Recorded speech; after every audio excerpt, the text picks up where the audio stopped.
So when you start talking about whether men and women should earn the same or one should earn more based on public interest and so on, it is such a minefield. It's thin ice everywhere. And Djokovic, who's normally a very diplomatic guy, he fell through that ice, unfortunately. And I see he's subsequently now retracted. My position is that sports people have three ways to earn money.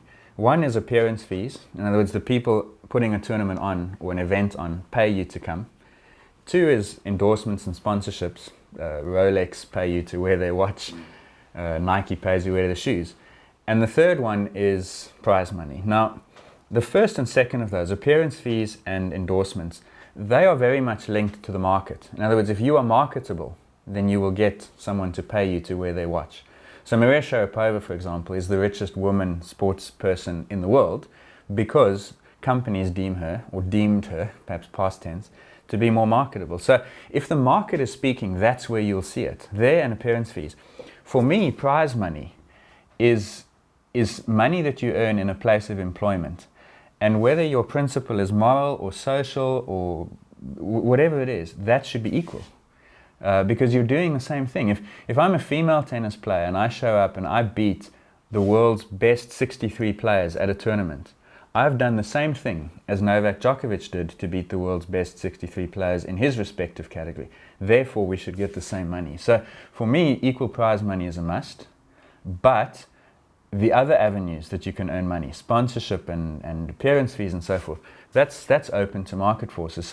So when Novak Djokovic argued that there's more interest in the men's game, I think it's a generalization.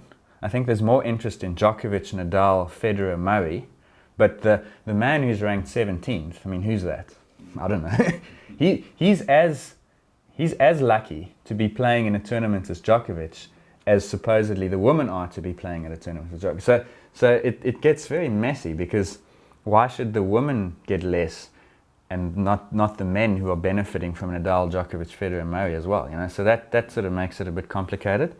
And the other point is that the interest will change. A decade ago, pre-Federer, pre-Nadal, there was probably maybe as much, if not more, interest in the women's game. So that's constantly in flux. So Djokovic's arguments is that there's more interest in the men's game, I think, are flawed.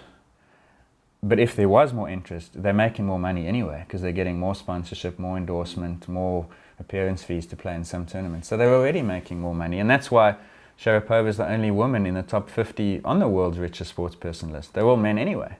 So the idea that men should earn more than women is already happening because of the sponsorships and so on. So for me, prize money should be untouched. It needs to be equal between men and women.